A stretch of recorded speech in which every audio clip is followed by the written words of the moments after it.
नमस्कार, मैं doctor Tushar Godbole, paediatric endocrinologist. और आज ये वीडियो जो नया इंसुलिन अफ्रेज़ा जो इनहेल्ड इंसुलिन है उसके बारे में आपको जानकारी पहुंचाने के लिए ये वीडियो मैं बना रहा हूँ। दोस्तों, आप जानते हैं कि डायबिटीज़ में जब इंसुलिन शरीर में बन नहीं पाता है तो शुगर्स बढ़ते हैं।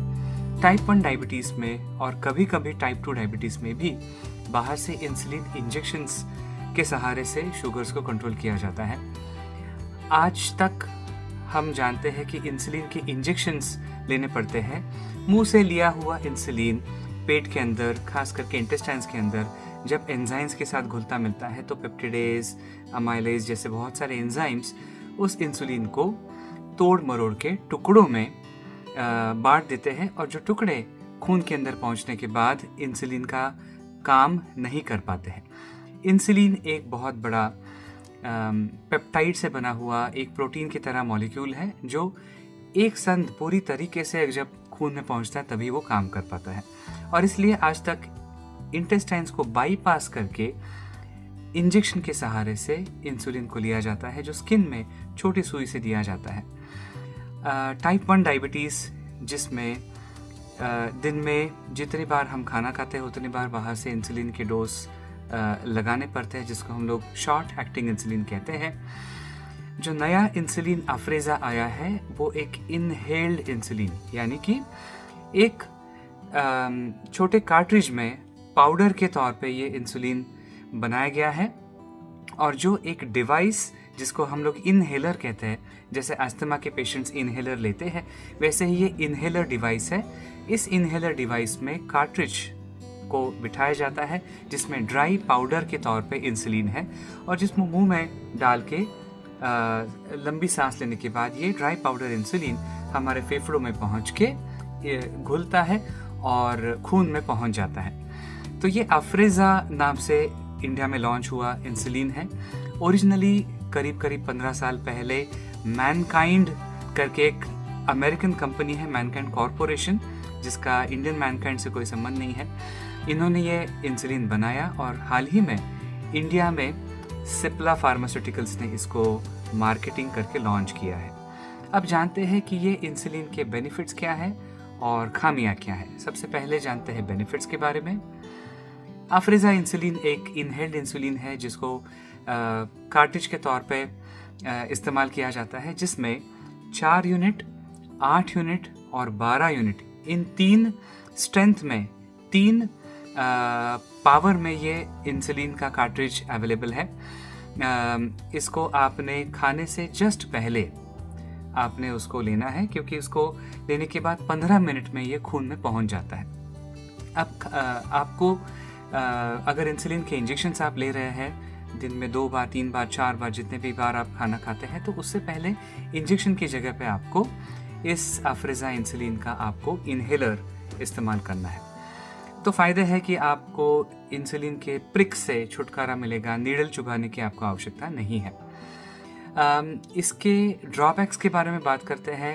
एक तो है ये ड्राई पाउडर, तो जिनको एस्थमा या एलर्जिक ब्रोंकाइटिस या फेफड़े की बीमारियां हैं, या जो स्मोकिंग करते हैं, उनको ये इंसुलिन बिल्कुल काम नहीं करेगा, बल्कि इसमें वार्निंग लिखी गई है कि जिनको फेफड़े की बीमारियां हैं वो इस इंसुलिन को ना इस्तेमाल करें। दूसरा है कि फ़िलहाल तो इसके जो सारे स्टडीज़ हैं वो एडल्ट्स में, यानी कि 18 साल के ऊपर के इंडिविजुअल्स में इसको टेस्ट किया गया है।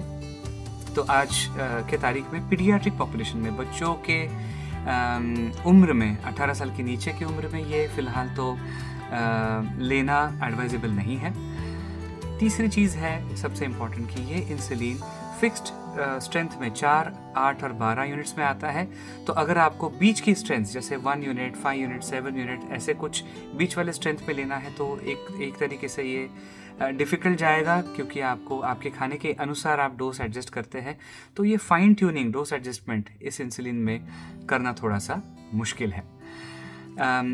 लॉन्ग टर्म स्टडीज़ तो इसके अभी अवेलेबल नहीं है, लेकिन एनिमल स्टडीज़ में पाया गया है कि फेफड़े के अंदर जो ड्राई पाउडर जाके बसता है उसके कारण लॉन्ग टर्म में फेफड़े की जो क्षमता है, जिसको हम लोग लंग कैपेसिटी कहते हैं, वो धीरे धीरे कम होने का खतरा पाया गया है एनिमल स्टडीज़ में। ये एक थोड़ा ड्रॉबैक है।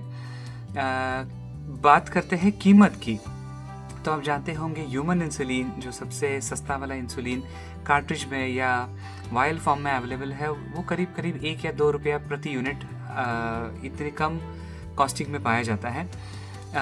इसमें 4 यूनिट्स का जो कार्ट्रिज है वो करीब करीब आपको एक डोज, 4 यूनिट का डोज 130 रुपये में जाएगा। 8 यूनिट का जो डोज है वो करीब करीब आपको 150 यूनिट्स, और 12 यूनिट का जो डोज है वो 12 यूनिट्स के लिए आपको एक कार्ट्रिज का पड़ेगा करीब करीब 180 रुपया। तो प्रति यूनिट अगर आप कॉस्टिंग देखेंगे तो लोअर स्ट्रेंथ 4 यूनिट के लिए वो करीब करीब 30 रुपया प्रति यूनिट जाएगा, और बिगर स्ट्रेंथ 12 यूनिट्स के लिए करीब करीब 15 रुपया प्रति यूनिट इसका कॉस्टिंग है। तो फिलहाल तो इंजेक्शन के तुलना में वो महंगा जाता है। आखिरी में मैं आपसे ये शेयर करना चाहूँगा कि जो लोग खास करके टाइप 1 डायबिटीज़ में बेसल बोलस इंसुलिन का प्रयोग करते हैं, यानी कि खाने के लिए बोलस शॉर्ट एक्टिंग इंसुलिन जैसे लिस्प्रो, एस्पार्ट, ग्लूलाइसिन या फिर ह्यूमन इंसुलिन, उसकी जगह पे, बोलस की जगह पे आप अफ्रीज़ा इंसुलिन को इस्तेमाल कर सकते हैं। लेकिन उसके लिए आपको आपके कार्बोहाइड्रेट्स को सही तरीके से बैलेंस करना पड़ेगा। जनरली हम लोग कहते हैं कि खाने के लिए जितना ग्राम्स कार्बोहाइड्रेट्स है उसके अनुसार इंसुलिन देना है। यहाँ पे आपको उल्टा हिसाब लगाना पड़ेगा कि 4 यूनिट, 8 यूनिट और 12 यूनिट के लिए आप कितना खाना खा सकते हो, इसका आपको थोड़ा सा सोच विचार करना होगा। आखिरी में जो बेसल इंसुलिन हम लोग टाइप 1 डायबिटीज़ में देते हैं, जो 24 घंटे काम करता है, वो आपको इसके साथ भी लेना पड़ेगा, उससे आपको मुक्ति या छुटकारा नहीं है।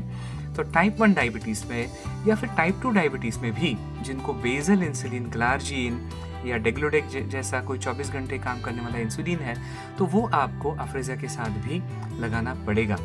तो अगर संक्षिप्त में, समरी में बताया जाए तो ये इनहेल्ड इंसुलिन है, उसको इनहेलर के साथ लेना है। जो इनहेलर का प्लास्टिक का डिवाइस है वो हर 15 दिन में आपको फेंक देना है। ये इंसुलिन 15 मिनट में फेफड़े में पहुंच के खून में पहुंचता है। खाने से पहले आपको लेना है, जितने बार खाना खाएंगे उतने बार आपको ये इंसुलिन लेना है। इसके फेफड़े पे थोड़े से साइड इफ़ेक्ट्स है, तो एस्थमा और चेस्ट कंडीशन वाले पेशेंट्स, मरीज़ इसको नहीं ले सकते। लॉन्ग टर्म में इसका सेफ्टी प्रोफाइल बच्चों में अभी पता नहीं है, तो बच्चों के लिए अभी तो अलाउड नहीं है। एंड आखिरी में जो आपको बेसल इंसुलिन अगर आप ले रहे हैं तो वो आपको अफ्रीज़ा के साथ भी आपको बेसल इंसुलिन 24 घंटे वाला जो है वो कंटिन्यू करना पड़ेगा। Thank you so much.